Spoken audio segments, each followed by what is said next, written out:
So today's presentation is called Measuring Your Madness. And the reason I basically wanted to get into this is because you guys, because most of you in here run a company of some sort, when you talk to people, they totally probably do not relate to anything. When you're talking about the numbers or what's going on or your sales ratio and da-da-da, and I talk to my dad or talk to my girlfriend or whatever, even though she's in my fiscal office, it's hard to understand what's going through my head. And so I think what you guys are going to see is the same kind of things are going through your head, they're going in my head. I might have taken it to a beautiful mind kind of craziness, because that's kind of how I roll. But I think you're going to relate to a lot of this, and hopefully you'll have a lot of takeaways.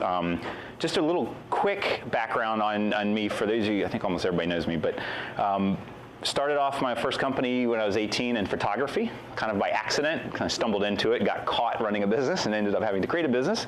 Went from there out of college into the Boy Scouts, and so I was the district executive for 4 counties out in rural Georgia, which is basically managing a large group of managing a large group of volunteers. So effectively, it's like trying to get your employees to do stuff, but I wasn't able to pay them, so it was a little bit more difficult. Moved from there over to McDonald's, which gave me a lot of my analytical background. McDonald's, believe it or not, like their burgers or not, they're good at training their management on how to run a business. And I gained a lot of experience at McDonald's and looking at their systems, both looking at them and going, that's kind of neat, but it doesn't work really well, and I'm going to improve upon that. We're going to get into that a little bit. Almost got in trouble there. And then I got it more into restaurants, bar and grill, think Cheers, and everybody knows your name, that's everything. I was that guy behind the bar for a long time and loved that. And then eventually, I had worked in the current company I'm in now back in college as an internship, but I really wasn't interested in it. But then I get the call from my mom, hey, cancer's back, it's bad, you're going to be president, like it or not. You want to learn it from me or you want to get it in the will? But either way, you know, basically you're screwed. So at about 32 years old, I ended up 180 employees in this big company, grossing over $3 million at the time. I did not have EO, I did not have a hatch. I tried to do it on my own and almost went out of business at least 4 times, if not more. So I'm very battle tested, and now that I am in this type of community, I'm much more confident. I'm also in another group that Mark and I are in called 305 Club, which is a very tactical, strategic group, sorting out bottlenecks in each person's business. So I can't tell you how much that has changed my life, and hopefully it's changing yours as well. I started, in the little write-up on this presentation, I got into the concept of relativism. And I kind of understood the concept, but actually I wanted to look it up and get a definition, because it's not something we use in language, but I thought it would really encapsulate everything that we're going to be talking about today. Here's the actual Wikipedia definition. It's the concept that points of view have no absolute truth or validity within themselves, but rather only relative, subjective value according to the differences in perception and consideration. There's a lot of words. And I'll give you an example. I'm going to get into accounting a little bit. A tax person looking at your financials in your company or looking at the things that you measure is going to have a very different perspective than your managers looking at your P&L that you've given them, right? They're looking at it, what's in it for me, or how did I perform? And then you also have, let's say you got some capital from somebody else on the outside, VC or private equity or whoever. Some of you guys want to blow it up and go SaaS and get crazy. They're going to want to look at your financials from a, how is my investment doing, right? So everything's relative, and it also gets into ratios. My labor is up. So what? If your sales are up more than labor, good for you. If your sales are down and labor's up, you're screwed.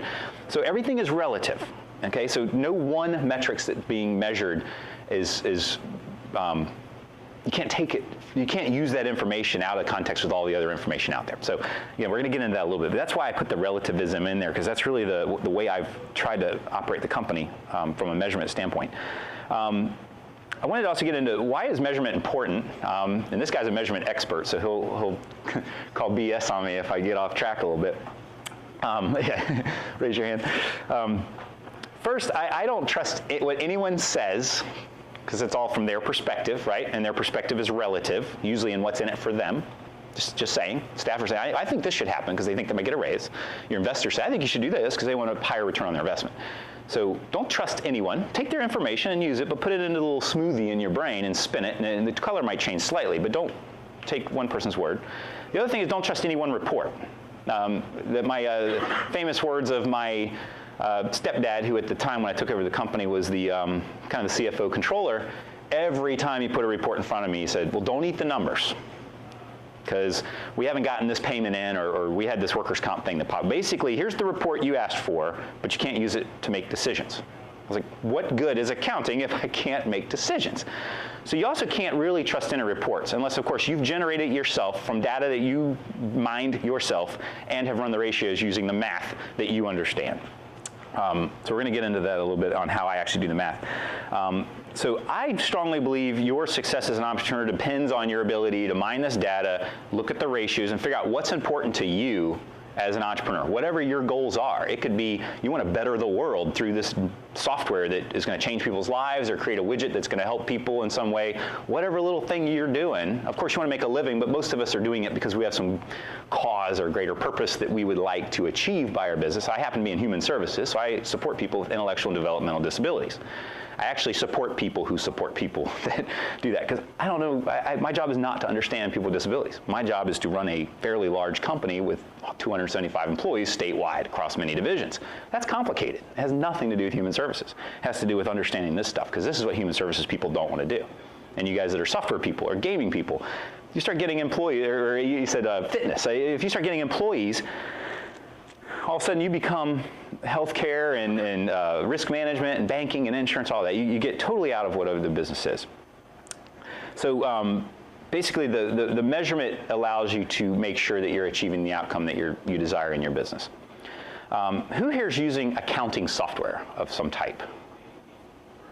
Is it, what do you use, like QuickBooks or? QuickBooks Online. FreshBooks? Never even heard of FreshBooks. It's like the step down from QuickBooks. It's like Okay. QuickBooks Online. Okay, cool. How about you? QuickBooks. Wow, I use QuickBooks too. We actually used Peachtree, which was antiquated garbage, and then we moved over to QuickBooks a couple years ago. They call it, hey there. Good to see you. They moved over to it. It's really much more intuitive and user-friendly and all of that. Still produces crappy reports, by the way, but it gives me data in which I can throw through Excel and chew up. Do any of you actually get actionable information out of your QuickBooks? When you run a report, you can say, I really believe this number, my profit is really what it says, or my loss is really what it says. Do you trust the stuff? You'd make a decision, am I going to do this next deal? For the most part, good. Maybe because you're the one that created it. So I'm in a situation where somebody else is doing the QuickBooks and they're just handing me reports. But how about you guys? You put it in there mostly just for taxes, and so you don't get in trouble running I don't even consult QuickBooks before I make decisions. I just Right. I look at the bottom line. If I have money to buy this thing, the checkbook. Yeah. Yeah. Do I have cash or not? Yeah. Yeah. I do the same thing. Same thing. Yeah. How about you? With some guarded identification. Yeah. So you take it and you go, oh, I don't know if I really trust this, but I'm also going to look at the checkbook. Yeah. Good. You said no, you don't use QuickBooks, like Excel or back of the envelope, just. Yeah, well, because mine's not fitness. I don't make my money from fitness. Okay. Okay. So I found most of the time I can't get actionable information out of what QuickBooks generates. The data is okay, as long as you understand the data and you don't eat the numbers, and you can pull out things like you have aging ARs. I have $77,000 of aging ARs right now. No wonder the cash is low. But that doesn't mean the company's doing bad as long as Medicaid eventually pays me. See what I'm saying? So if they run a report, I feel like cash flow statement's horrible, but there's all this stuff. So I didn't want to get into accounting too much. That's kind of boring stuff. Give me an idea of what types of things are you guys measuring when it comes down to your performance, your business? Is it sales? Is it number of widgets sold? What types of things do you measure? Just so I can tailor this a little bit more to you guys. We measure sales. Sales. So just revenue coming in weekly, monthly? What's the? Cons. Per event basis. Yeah. Per event. Okay. Very cool. Yeah, similar. But I try to do it monthly because I have family bills. Yeah. I'm a primary breadwinner with my company. Right. So cash flow is really what's coming in, what's going out, are the only things I'm concerned with. And you're actually tracking it over time, so you can see, am I doing better, worse, or staying the same, right? Cool. How about you? Yeah, so I've created multiple categories of income in QuickBooks. Nice. And I look usually quarterly at them, kind of see, okay, where am I making the most money? And then I don't have a ton of expenses, but it shows the expenses in there as well. Gotcha. So I can see where I can focus my efforts on making the most Right. sense. So it doesn't sound like anybody has a lot of employees. Because that's usually, if you have employees and you're also tracking labor and payroll, that's the other one that'll kill you if you're not watching it. So So it's good. So sales seems like the biggest driver, which makes sense. You just said you do multiple lines of business. That's cool, because that's another thing. In my little world, we have many lines of business. You have to kind of measure them all independently, and you also have to measure the whole big kit and caboodle, because at the end of the day, it doesn't matter if this one's doing good and this one's doing bad. If the bank account runs out, again, you're running into trouble. How about, does anybody use a bookkeeper that's actually doing your book? You're just turning in receipts and stuff, and then they produce stuff? Nobody does that? Okay, just checking. Because we have, and again, we're fairly large, so we've got 5-person team, basically. I got like an accounts payable, accounts receivable, a controller, another lady does the billing. It's this big team, and each of them have their own little specialization. Makes it a lot easier. QuickBooks still doesn't produce very good reports that are actionable, but it's a lot easier to have that scale. I do have a question. When is a good point when you need a bookkeeper to do that? Is it when you hit like a certain dollar amount, or is it when you start hiring? Going back to the 3 to 5 club, they use the process mapping, and what they do is a process mapping tool. We use Lucidchart, and you basically look at what do you do, what are the tasks that you do every day or a week or whatever, and then you put a dollar amount on that task to say, if you had to hire somebody to do the job, what amount dollars per hour would you need to pay that person?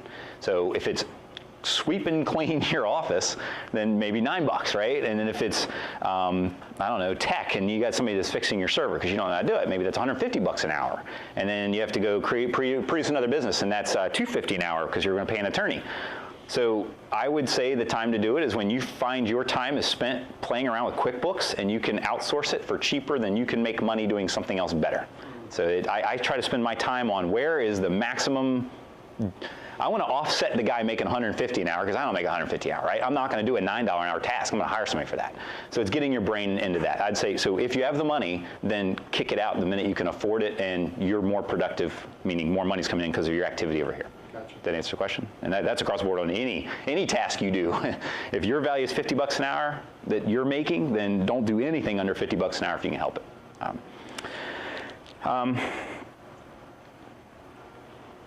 Okay, let's get into cash versus accrual.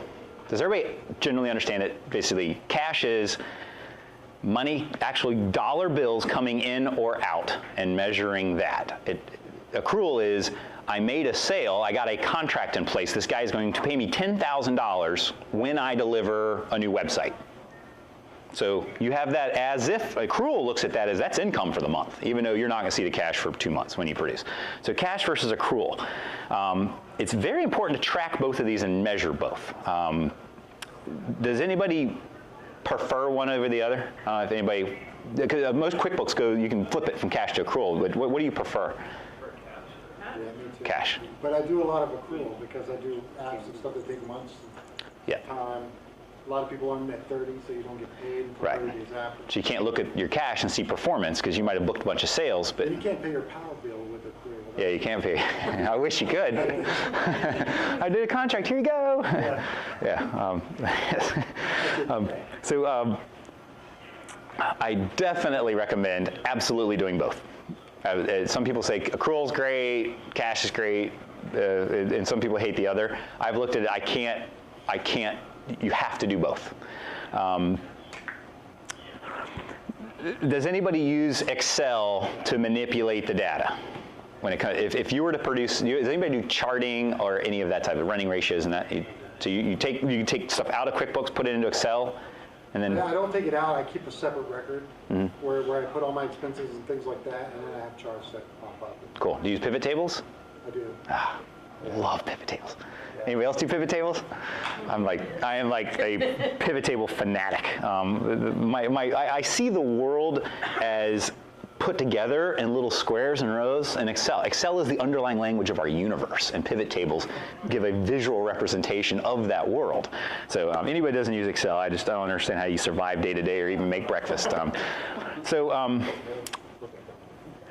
The other thing important about Excel is accounting in general when it comes down to QuickBooks is it's not really designed to do charting and trends and all the stuff we're going to get into. I'm going to show you a ton of my charts. Hopefully we've got plenty of time. I'm going to actually show you real life charts of what stuff I do like this week on labor analysis. You're going to know more about my company than half my employees do. So we're going to get, I put that in the Facebook thing. We're going to get real. You're going to actually see under the hood of SSVA here in a little bit. But Excel is the way to manipulate the data because then you have complete control over that data and how you want it represented. It's not from a tax perspective, it's not from your employee perspective, it's not from your investors, from your perspective. So again, I don't want to spend a lot of time on accounting. There's three main financial statements. You got your balance sheet, your assets, liabilities, owner equity, all of that. Then you have your P&L, which is your profit and loss. And then you have your cash flow statement, which basically describes how cash is coming in and out of your company. It also tethers the balance sheet and the P&L together.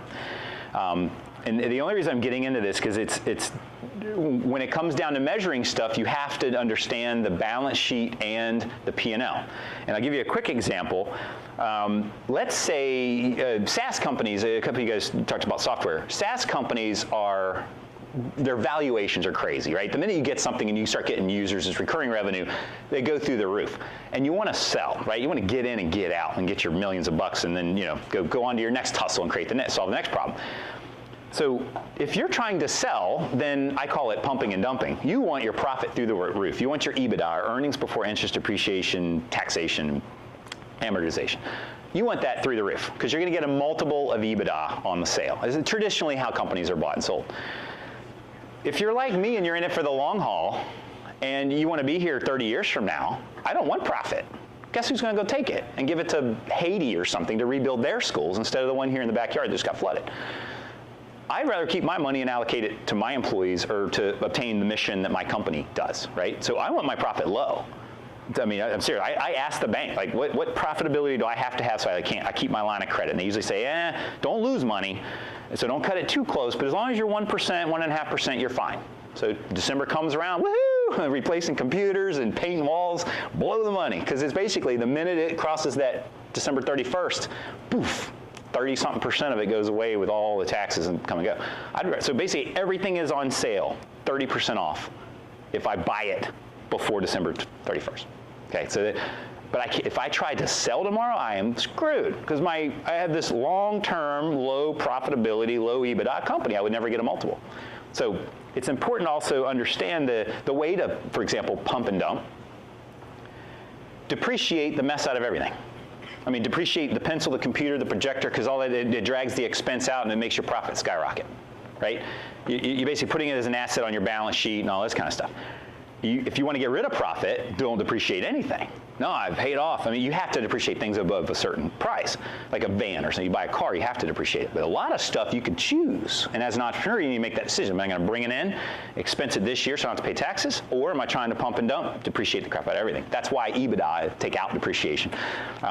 Okay, didn't want to get into too much. Again, I'm getting back to measurement. If you're, depending on what your goal is, you got to understand your balance sheet and measure things like what's your liabilities, your assets, your owner equity. Of course, profit over time. Most of you guys are looking at profit a lot, but you can go out of business if you're using debt to finance your profit. So you have to kind of measure both. Let's get into cash for a second. I absolutely love looking at the cash aspect of my company. It's data that does not lie. It's either there or it's not. It's black and white. It's binary. It's awesome. I don't care about sales that are coming in 30 days. Payroll is tomorrow. Do I have enough money in the bank, or am I going to have to borrow to make payroll? I want to know that, and I want to know, and is that getting better or worse or staying the same? So, do you have can I do a little board? Do you have chart? I want to do a little, let me do a little thing for you real quick so you kind of get a glimpse of this. Should have asked for this ahead of time.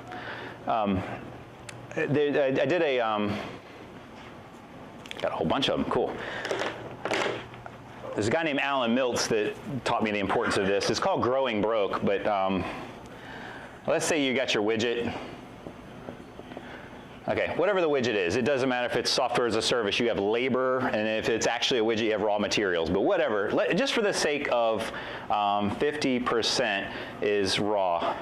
So raw materials, if you sell the widget for $1, 50 cents of that went into the underlying cost of goods sold, labor, COGS as they call it. The stuff that every single widget, no matter what, you have those expenses, right? And again, I'm just going to use round numbers because I don't have Excel in front of me and I can't do math. So let's say another 25% is your overheads, right? Maybe your time, your pay, your building, your power, whatever stuff that it doesn't matter about widget sales. You got that bill that's going to come in all the time. And so that just for 25% is profit. So woohoo, I'm making profit. Yay, I'm 25% profitable. You can tell all your friends and they'll think you're brilliant, right? Comes down to cash. And as my buddy Alan Mills says, revenue is vanity, profit is sanity, but cash is king. Cash flow is king. And here's the example. You were talking about net 30. What do you think happens if this business has to produce the widget, put it on the shelf in inventory, and wait for people to buy it? Even though you're 25% profitable, let's say somebody comes, I want 1,000 orders of that widget. And I'm like, crap, I got to produce this widget now. So they're going to borrow or have cash to fund this 50% raw materials with hopes at some point down the road getting that 25% profit. So you're borrowing 50% from the bank to make 25% profit. That's not scalable. You're growing broke. Every time you make a sale, you're running out of cash or increasing your debt. So in the best case scenario, you tell me you want a widget, you go ahead and pay me either half or full, and I'll go produce the widget using your money to go buy the raw materials and pay the staff and blah, blah, blah. And basically, I've already got my profit, right? Easily scalable. You can blow that up all day long. You mean I'm taking the money first and producing the widget second? That's awesome. It's another reason why contractors usually say, I need 50% up front, because they can't scale, they can't do anything. They got to go buy wood before they come build the deck on your house, and then they eventually take the other half. But they want to get this raw material because it's not scalable. It's another reason why it's so important, and we did this on Facebook when somebody said, what's the one thing you want to know about your company? And I said, how much, I think I said something like, how much COGS do I need for every next sale, every dollar I bring in? I want to know this ratio. And he was like, tell me more. It was weird. Everybody else is coming up with weird stuff, and of course I'm a little weird, so came up with this. I'm kind of lucky that Medicaid pays me in about 2 weeks after doing sales, and payroll runs around about 2 weeks after doing sales. So although it's not, I can't blow it up scale, because I get a new case, guy comes in, I got to hire 5 staff, train 5 staff. There's $3,000 of costs that go into the training of the staff. Eventually, Medicaid's going to pay me. If that person came in and then left after a month, I am just dead. And it's like I've hired all these people, now they're extra, and I refuse to do any layoffs. So I'm stuck with them. I got to figure out a place to work them. It's really, really important that you guys understand this and measure it so that your company's scalable. Now, the other thing you can do, and again, I'm kind of stealing all Alan Miltz's content, but can you renegotiate terms with your vendor to pay you either half now or pay you a little earlier? Or can you negotiate with the people you owe money to? Can I pay you a little later? And that can reverse this trend and allow you to scale. But the worst case scenario is you're funding this, and then 30 days later you get the dollar. All of a sudden the debt eats up your profit. So, okay, so I don't want to beat that to death too much. I want to make sure you guys got that general concept. So let's get into ratios. I said it in the very beginning. Any one item basically has, I don't believe, much value in itself. Again, sales are up higher. My sales grew 10%. Well, if your labor grew 20%, maybe that's a bad idea. Your company is performing worse now than it was before. I'll give you an example, and I'm going to do an example in a service industry, and I do an example in we'll do widgets. So in my world, labor is the big thing, right? People with disabilities need supports. Those supports usually occur in the form of staffing. So I have to hire staff, train staff, and then send staff into somebody's home to give them the supports they need and show them a great life. So I track things like labor percent. If a house has $1,000 income, what percent of that income goes to labor. And I'm talking labor with, you can look at it just the wages, or you can look at it the wages and the benefits and the workers' comp and all of that. I kind of look at both because they're both really important. My healthcare costs are over $5,000 per person per year. So that's a big one. I mean, I'll write like a $500,000 check every year to Anthem or Optum or whoever we're using this year. So I look at both. Now the other thing is, when you look at labor, I know where I am on here, labor percent would be, and again, I'm going over to McDonald's now. This is, I stole all this from McDonald's. I'm using it for my company. They looked at labor percent, meaning every dollar that came in, how much portion of that dollar went to labor, which their target was 17%, because McDonald's has a lot of food costs for the burgers now. It was like 40%. So they wanted us to keep labor at 17%. In my company, we don't have food costs. We don't have all of that raw material. All I have is staffing. So normally you can go into a company, and if their labor is anywhere between 72 to 76%, they're doing pretty good. If it's 78%, they're going to die soon. If they go over 78%, you're just a matter of time, baby. You're going to call me and say, come save the day. So that's just how it works in there. But if I look at labor percent, it's dollar to dollar. It's staff dollars versus the income dollars. But Virginia Beach's wages are higher than Danville. So I can't look at the Virginia Beach labor percent and Danville labor percent and say both your targets are 17%. It's not fair, right? They have a lower cost of living, lower housing, so I can get away with $9 instead of $9.50 or whatever. So the way to then compare apples to oranges, you do, McDonald's did, sales per man hour. So now you look at total income versus the hours worked. It doesn't matter what the cost was on the staff, it's per hour. So then you could look at a city McDonald's where the labor costs are higher, and a rural McDonald's, labor costs are lower, and you can compare to say which one is performing well, because based on its hours worked to the sales. And you could back it around also if the sales were different in different areas. You can sell this product for more here because it's a nice luxurious area, and out here I'm going to have to cut it a little bit because everybody's broke. You could also run it kind of backwards. So let's get into widgets. Go back over here. You could say off every dollar that's coming in, what's my COGS cost of that? Because of course, what you would like to do is renegotiate to get your raw materials, either be labor or plastic or whatever you're using.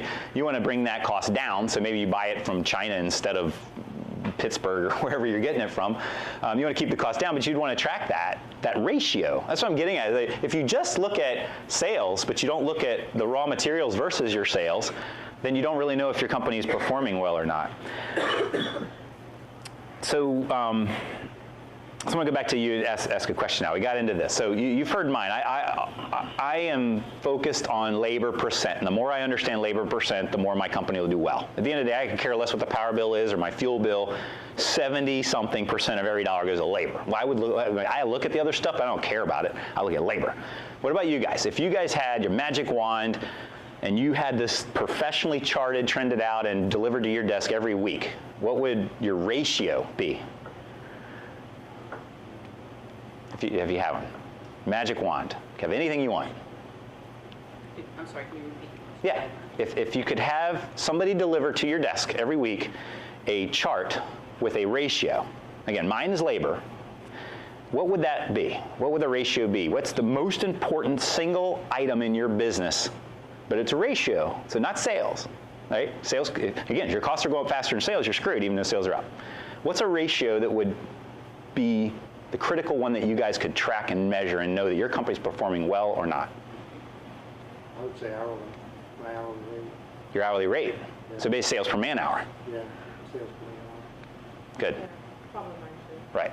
Because most of you guys are actually doing the work. So that does make sense. Same? Eventually, Ours we'll would be be able sales by event. Sales by event. Gotcha. And total sales by event. Okay, good. Eventually, it would be sales by widget, right? Or you start selling it. But then Right. a physical product that eventually will sell. Good. Oh, we have Yeah. physical products now, we have the prints. Oh, right. We only sell them, Gotcha. right now we only sell them at events, we don't have an online store. Right. Right. That's one of the next. That's Right. one of the next steps. I would highly suggest figure out whatever those things are. And it could be more than one. One's like the magic wand, you have whatever you want. But I would highly suggest look at your company, find out what is that one or two key metrics that most importantly demonstrate that your company is doing better or worse or staying the same. And then put it to Excel, a pivot table, whatever, track it. I don't care if you use a piece of grid paper and plot it with a pencil on there, but I definitely would highly suggest tracking it, because companies that don't track this type of stuff grow broke, they run out, they're profitable every single year and they go out of business. Or let's say, it doesn't matter, pick a president, either of them gets in, the economy is going to crash. Let's say the economy starts going downhill and your bank calls in your line of credit, right? So all of a sudden, I was borrowing 50 cents to make this 25% 30 days out, and all of a sudden my bank says, sorry, Chip, I'm going from 500 to 200. I'm sorry, the economy's bad, you're risky, entrepreneurs are going out of business left and right. We can only put 200,000 for you to make your payroll. Meanwhile, I've been borrowing all of it, right? You're screwed.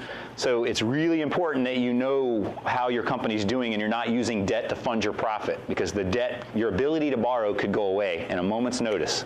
The next Bear Stearns and all that Lehman Brothers that crashes, they could take that away. So I definitely would not use debt. So are you pulling out and then paying it back within a time frame where you're not paying interest on there? And how do you I'm going to get into that in a second, but my goal is, if I'm in the line of credit, I'm doing something wrong. I want my cash flow volatility to fluctuate above zero. Now, my checking account, in a business, they call it a line of credit, which basically you just take a big, think of like a home equity line of credit, but it's attached to your checkbook. And so anytime your checkbook goes below zero, it just borrows, let's say it swings over 10 grand, and then the minute you get paid from a vendor or an event, and 10 grand hits your account, it swings it right back over. Called a sweep. They charge you a little bit for it, but you don't have to worry, oh my God, am I going to bounce checks? No, it's am I in the line of credit or not? And then the bigger you get, the more the money swings back and forth, so you can't. Yeah, but still, I would rather the line of credit be there for a rainy day. I don't want to be operating in the line of credit. So I have struggled over, actually, I took over in, my mom called me in 2003 to come up. I took over in 2005, scared to death, 32 years old. We just this year, I think it was 3 or 4 months ago, became debt-free. It was for a brief period of time. Yeah, yay. Thanks to EO, by the way. they taught me everything I know. And of course, then payroll hit and I went back in the line of credit. And then 2 weeks later, we had then taken on a payroll and didn't touch the line. Truly debt-free. The company did not own a dime to anybody. Then we went out and bought a bunch of vehicles because our business is shifting. But vehicle debt's different, right? I'm going to buy a car and I need to finance it 5 years. Like your house. That's not really debt, but operating debt. So that, to answer your question, I want to be ready for the zombie apocalypse. If you look back at my other presentation, I want my raw materials, my COGS is all labor, and I want that labor to not be borrowed money to do it. I think that's a way a healthy company moves forward. Unless you're blowing up growth, then it's smart to borrow from the bank, or if you can't get lending for the bank, go private equity or venture capital, whatever, at 20% interest. But sometimes if you have a really good idea, you need to take money to scale up quick so you get to your sellout. But again, that's not my goal.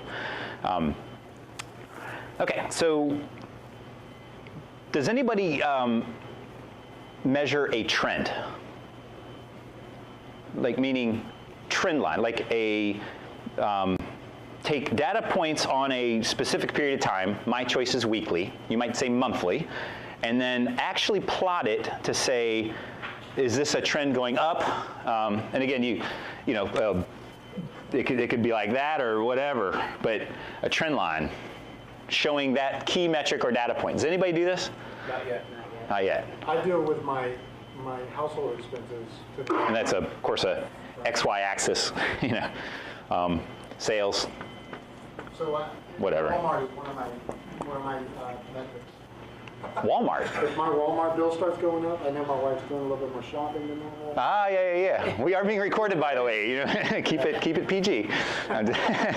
I'm kidding. Okay, so I can't. Again, I keep saying this is the most important thing. Data points not trended over time is useless. Again, you don't know if you're going downhill, you're going to hit the bottom and go out of business, or you're going uphill, yay, we're doing great. So not only figure out what's your key number of things, your key ratios or metrics that you're tracking, but then also track it over some period of time that makes sense. I tend to take data weekly. But the problem is payroll's every 2 weeks. I get paid for Medicaid weekly. Payroll's every 2 weeks. We also have foster care families. They used to get paid weekly. Now we've moved them to every 2 weeks opposite of payroll. So now every Friday I have a payroll. One's W-2, one's contract. And then your rent comes, bam, $10,000. Whatever. We used to have 10,000 square feet over here in Virginia Beach. So every month, $10,000 bill goes out in rent. Bam, it's a big bill.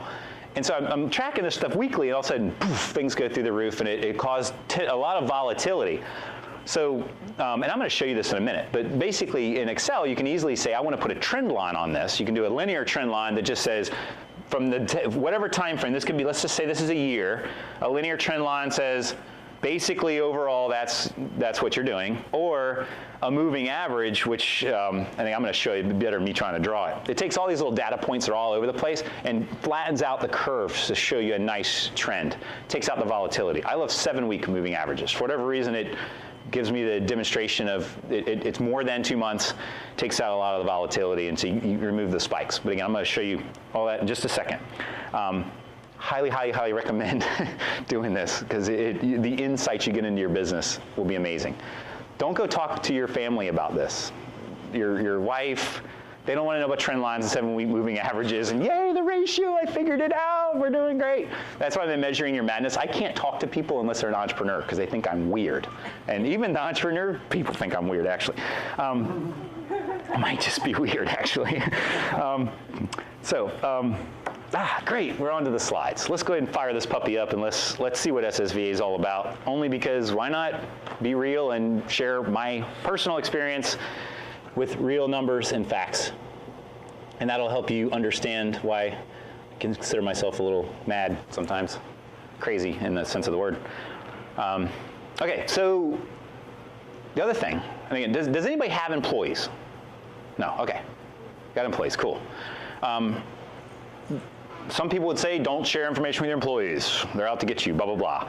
I'm one, I want to show my employees everything. Not everything, but the things that are important to them to make decisions. I want to show them. So now I took out a lot of stuff that didn't relate to this presentation, but probably in the way of the camera. So this was this week. So I meet online using Zoom, because we're a company that's across Virginia. We have Danville, Lynchburg. We have people in Eastern Shore, but nobody that participates in the call, and all over the 7 cities in Virginia Beach. Is it showing up? I know you can't see it, but basically it says October 14th, that was last Friday, and this is the pay period. So you can see when the money goes out versus when the actual labor was done, right?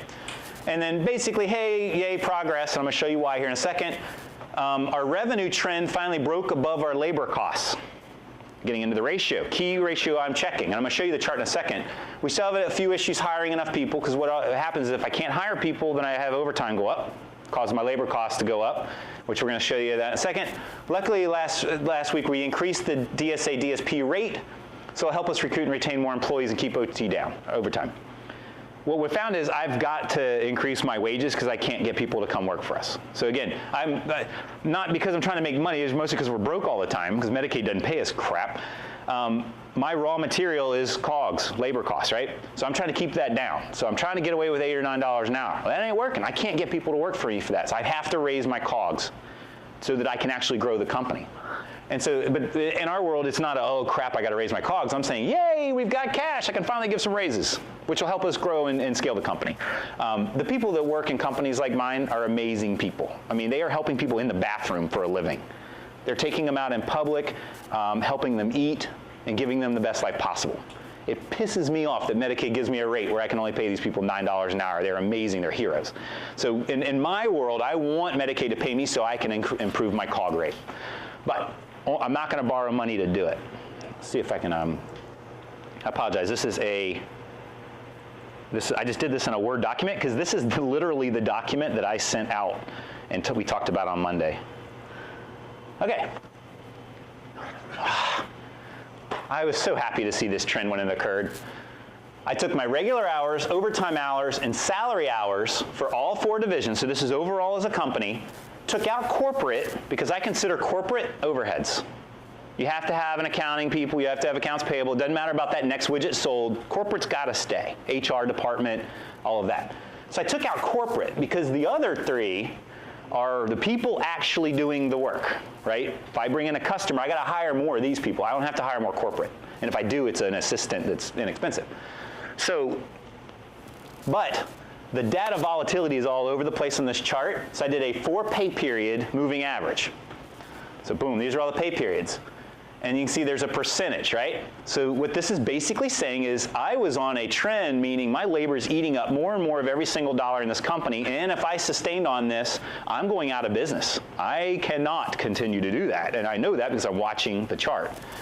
And then something magically happened. They started hiring people, doing a little bit better. I don't want to get into the changes because I'll be here 2 days. I got 15 minutes left.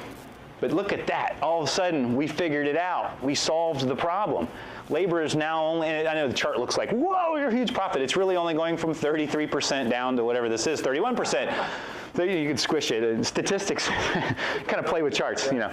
But seriously, this is good. And so I go in, I use a green shot or whatever the software is. I take a screen capture and I say, yay, we're doing good, blah, blah, blah. Let's go down to the next one. Like I was saying a minute ago, overtime goes up whenever employees are not adequate for sales. My sales have been creeping up slowly, but my employees, this is Lynchburg, Danville, and Virginia Beach. Yep, Lynchburg, Danville, Virginia Beach. Again, no corporate. It's like, I'm growing. I need more employees. We can't hire people quick enough. That's why I'm raising the base wage, which is causing overtime to spike. Here's my overtime percents. Again, Medicaid pays me enough to pay people with a regular time. They don't pay me time and a half because I can't manage my workforce well. So this is each division. Again, we got Hampton Roads, Danville, and Lynchburg in the orange. And this week, Hampton Roads only went up a little bit. These two doubled their overtime. And I'm like, why? What are we doing? What are the challenges? What can you share with the other division to say how you solved this problem? So we have a really good discussion with that. That was percentages. I want to break it down into dollars. Staff will understand the dollars. Holy crap. My division wasted $1,158 last 2-week period of time. You blew that money by, the HR didn't hire enough people, maybe because the wage wasn't high enough, or we fired more than we hired, or whatever, washed out. There's always turnover, especially in lower paid fields. But I show each division the amount of dollars wasted. Now that's not the overtime dollars. I took out the regular. This is the half. Just the money that was extra because we mismanaged our workforce, equaling $2,000 that pay period. I show them that number. We just let $2,000 go out the door because we weren't able to hire and retain staff. See why I can't talk to my family? They go, what the hell, Chip? You are into some weird stuff. Okay, those are pivot charts. This is a pivot table. Takes massive amounts of data out of my payroll. I mean, I'm talking, I get this huge, every little data point on your paycheck for 200 employees, and it dumps it into a CSV file. And I Control-T, turn it into a table, pivot chart, bloom, and I say, I want to see by division, by supervisor, their employees, and how much overtime hours they have. And then I manually go in there with green shot or whatever, and I highlight the ones over about 15. Why in the world did this guy have 18 hours? And look, there's 36 hours of overtime. What the hell are you doing? Look at this one, 48. I'm calling him out. I'm like, Ansley, why the hell did Brown get 48? I say nicely, of course. I'm a really nice guy. And then he called BS on me that time. But no, I do not shout at my employees. I say, hey, what's going on with this guy Brown? And it's not necessarily, I want to give her hell because the guy's got overtime, because these are people with disabilities. I can't just not staff the site. Somebody's got to go in there, and this person, Brown, I don't even know who it is. They took the challenge, they went in there and did it. They probably have a special skill or ability that we can't bring in another staff. Maybe the person's got autism and it's really specific, and any change will throw the guy off, and so Brown's able to go in there and do the job. But what happens is, if Ansley keeps using Brown, and this guy or girl gets used to 48 hours of overtime each pay period, they start living a lifestyle of 48 hours. And then all of a sudden, we fix the problem, we hired some people, and then Brown gets really pissed off when they go back down to 40-hour work weeks, right? Because their income just dropped by 2/3 or something. So that's one reason why we track this, and I bring up, I call them the frequent flyers. It also makes the supervisor accountable. Oops. Hopefully this is helpful. I mean, it is you got to apply it to your own world, but I'm just showing you the power of taking data and figuring out what's important to you and charting it so you can see things over time. So this is my, you got times it by 1,000, but this is gross revenue. Okay, so blue is 2014. I realize it's really small and you can't see it, but you can basically see the lines. Blue is 2014, red's 2015, and this is 2016. Chip's company's contracting, right? We are killing it up here. Woohoo! I'm 10 million. 10 million. We added to 0. Great. Poof, and then it went away.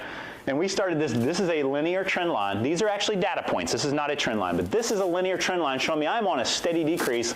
And then all of a sudden, 2015 comes around and woohoo, we're on a roller coaster down. I'm contracting. That sucks. If you guys, I refuse to do layoffs. I'm a human services guy. I'm not putting a good employee, and I'll fire people all day long. But a good employee that wants to work, they're capable of working, I got to say, sorry, I don't have enough business, you've got to go, right? My labor costs are exceeding this, I can't continue to operate, you've got to go. We've never done that, we never will, unless I'm on my deathbed and this company's truly going down the spiral. So I'm managing a contraction, and then luckily we got it turned around, and now we're slowly going back up. Isn't that valuable to see how you're doing over the last 3 years on a chart, visually represented? It's like, wow. Also for the bank. This is one the bank likes me to do, and that's the other thing I forgot to tell you. Your bank, if you go to borrow money, they're going to say, we need to see your financials, right? They usually want cash flow, balance sheet, P&L. And they usually want you to, they don't care what you say too much because usually you're bullshitting them because you want the money. And if you told them the truth, that I don't think this guy's really going to pay me, and so that accounts receivable probably got them to write it off.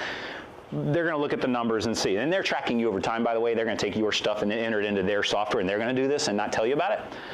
When you come into a bank and they, so what do you think, what sales are you going to do this year? You go, well, depending on the trend, right now we're crashing. I think we're going to hit, whoop, 8.8, but we're on a steady uprise, so I think if we stay on track where we are this year, I'm going to be about 9.0. And then damn fine I'll hit it, because it's based on real data. Then your bank goes, wow, man, this guy's on top of stuff. Wish all my companies I lent money to was this good. Getting back into ratios.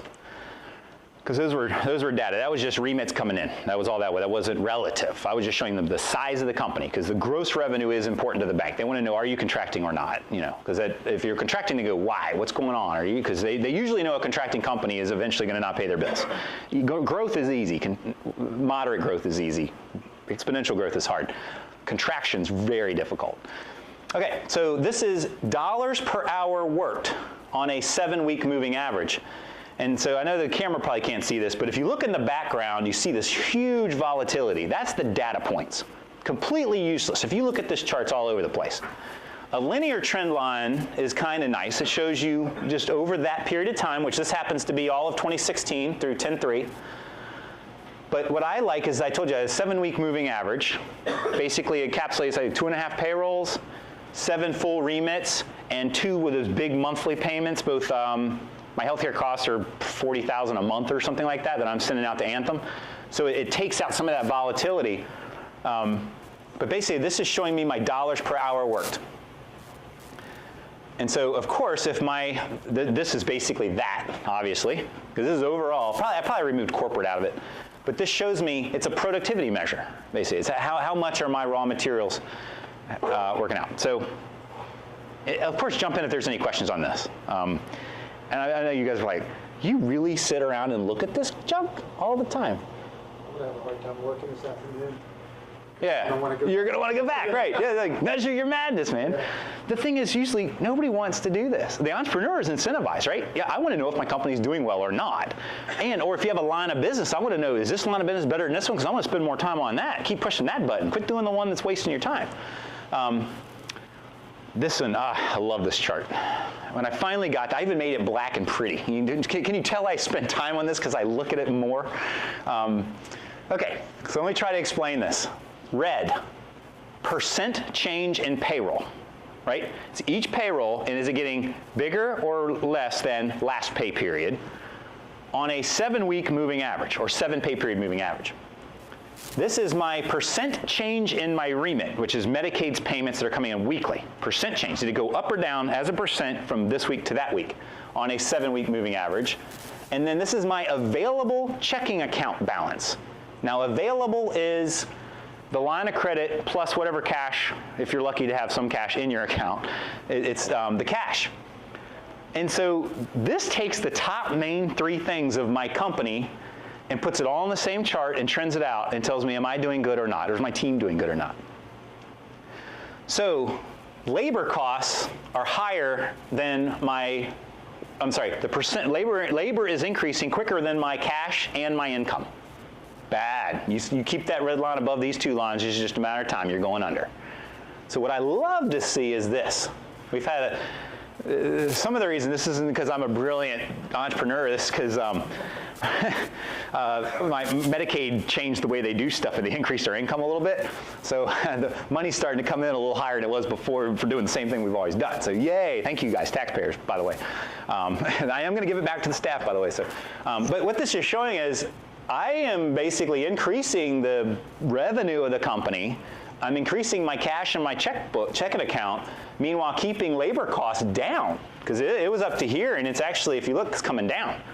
I'm managing this really well, which means my company's scalable, and I'm building up cash reserves, I'm out of line of credit, and I'm now debt-free.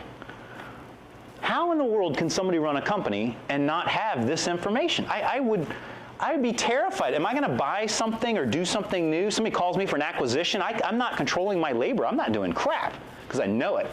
This is 7-week moving average. This isn't I screwed up one time. I've been for the last 2 months I'm screwing up, and it's for this three periods I'm screwing up. I mean, this is bad. What is the green line again? That's my income. Okay, that's right. The amount Medicaid pays me. Blue is the money in my account, and then red is my labor. So if labor is above these two, and this is a percent change, right? So good thing is there's 0. So here my income's going down. And then finally I'm growing a little bit, but then my income went down again. And then finally now I'm up above where my income's going up. But anything below 0 is really bad. So here's my cash. I'm going down in cash. I'm showing you, do you have a question? Do you have, or have you used other years and looked for trends, like within certain parts of the year, or? Yeah. I had that a couple charts ago. Let me show you. I'm sorry. Yeah, I got No problem. late. So this is a chart, 2016, 2015, 2014. All right, cool. And so now this is not a trend, I'm sorry, it is a trend line. It's not a trend line. There's linear trend lines. These are the actual data points. And what the data points are is I get my weekly remit and I times it by 52 weeks to give me my gross revenue for the year. So this is showing me right now I'm on an increase, but let's say I stopped there and I continued that for the rest of the year, I would end this year at 9.2 million for gross rev. So yes, I do track it over time. Very important because a lot of businesses are cyclical. You guys do events, Christmas, yay, you do a lot of events, and all of a sudden, I don't know, some month sucks and nobody does anything, right? So it's important that you would be able to look at your revenues. Notice this, blam, blam. I saw that trend. I knew it was coming, and I'm going, oh, not again, buddy. I got a chart. I know this is coming. I broke that trend this year. We managed it because I knew it was coming. I planned on it.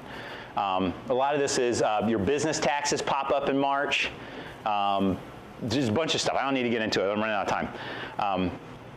Let me see. That might be, okay. Let me get back. I'll leave on my pretty chart that I like so much. One thing is when you do have employees, or even with yourself, I would be disciplined and set a time to pick whatever your thing is that you need to start watching, your ratios, and plan a time, put it on your calendar. I'm going to do this every single week, month, quarter, whatever it is, but that's your job, right? You're the only one that can truly measure the performance of your company.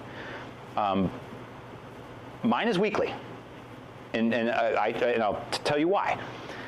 I do weekly because obviously I'm a cash person, right? So I'm looking at my bank account. Well, if you try to do that on a Tuesday and you, I don't know, wanted to go scuba diving or something, you forget Wednesday everything's different.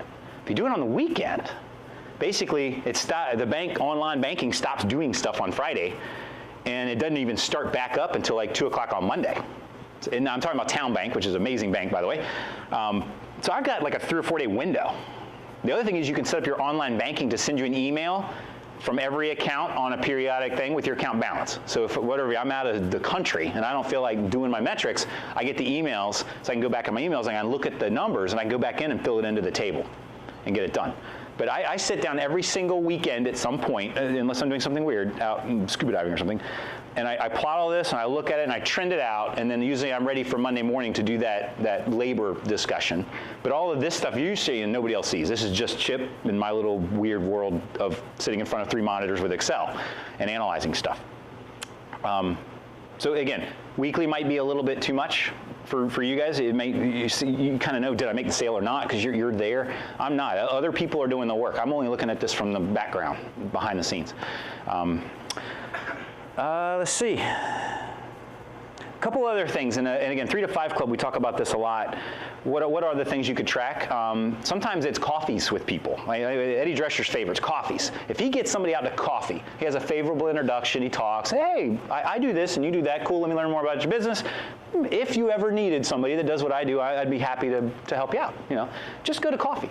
He realizes if he does a certain number of coffees, it ends up in a certain number of sales, right? 20-80 rule or whatever, 100 coffees, you get 20% of them, you'll end up landing business. He knows he's got to track his coffees. That's his metric. One of the restaurants, I can't remember what, I think it was Chick-fil-A or something, I can't remember, but they track the buns.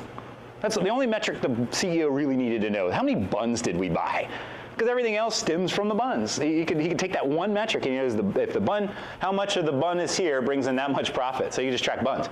You guys need to figure out what that metric is. It could be the events, the number of trade shows done, the amount of cold calls you made, staff hired is mine because it helps over time.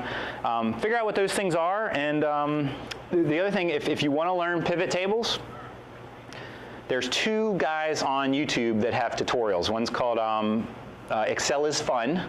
It's a guy named Michael Gervin. This guy's he's a college professor, and all of his curriculum is online, and he does screencasting using Camtasia, and he must have 500 videos on each little specific thing that Excel does. They're very well done.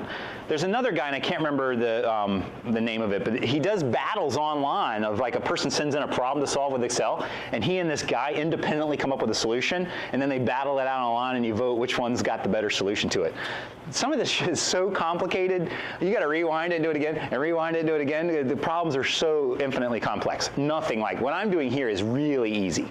I can take a data set, Control-T to table, put it in a pivot chart, pick a couple things, run some ratios, and rebuild it. And so this is not hard. It may look hard, it's not hard at all. Do you use Excel? I wouldn't use Docs, Google Docs. I don't think it's as powerful. And then use a later version of Excel.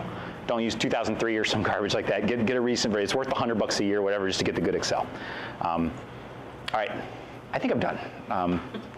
I would love to take questions if anybody has any ideas or again.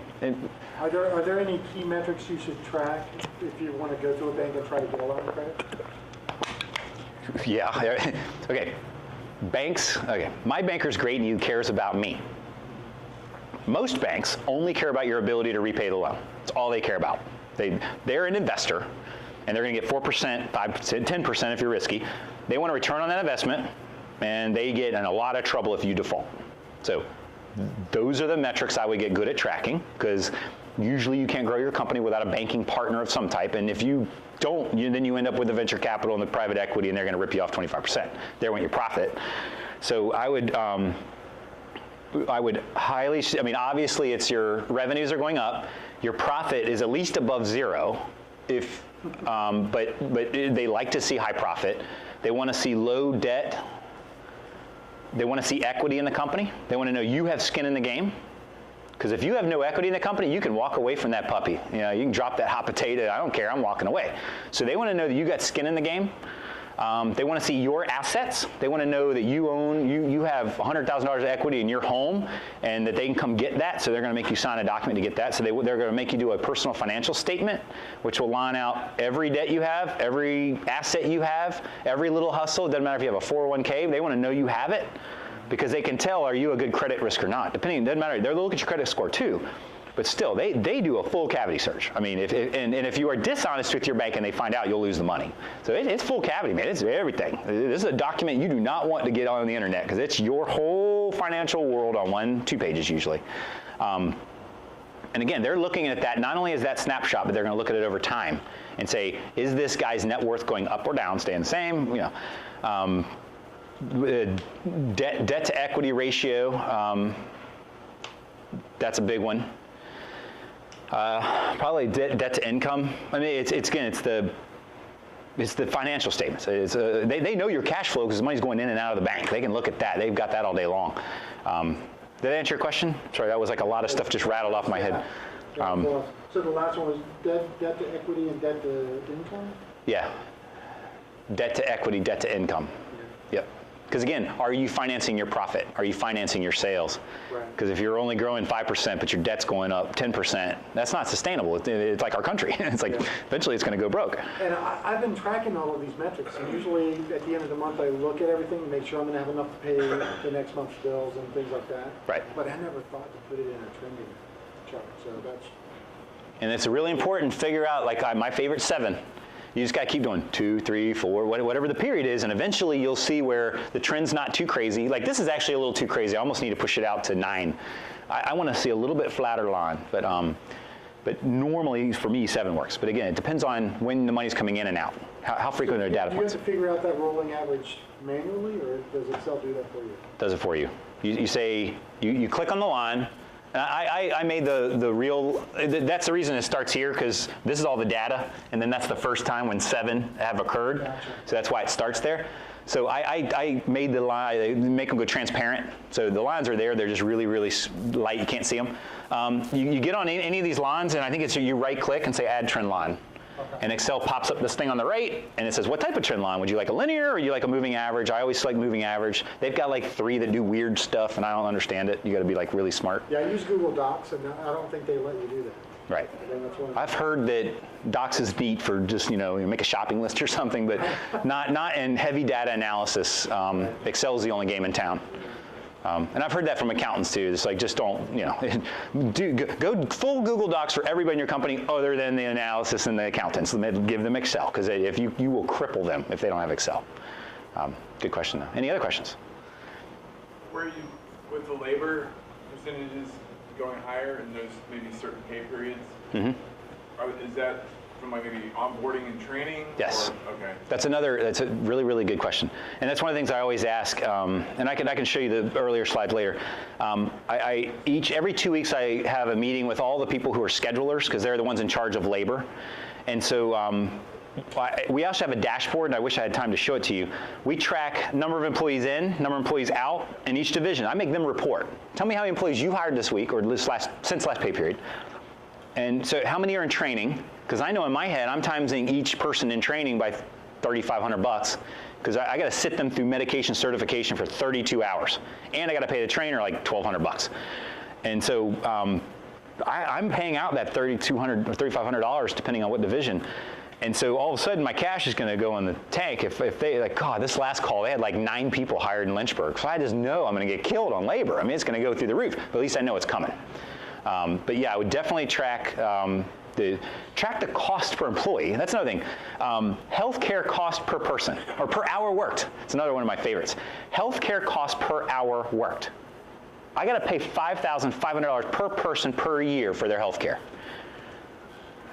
If they work 30 hours, or if they work 40 hours, right? I get an extra 10 hours. I've already paid the $5,000. I want full productivity for that. So I started looking at cost per healthcare per hour worked. It kind of got boring because I pretty much figured out get them all to 40 or keep them under 29. But I'm a nice guy, but so I don't force it. But basically, if you get healthcare, they want you. I mean, hell, give them 2 hours of overtime, but just don't hire the next employee because they'll get the healthcare. So I definitely would. Again, if that's important to you and that's a cost driver in your company, I definitely would track it. I might do that with my house, with my kids. How many chores they do based on their health insurance and their allowance. And make them chart it. Cool. Alex, you're taking below 10%? Any other questions? Can't believe you didn't say anything. So, okay. Well, Zach, thank you for having me here at Hatch and 1004. I really appreciate it.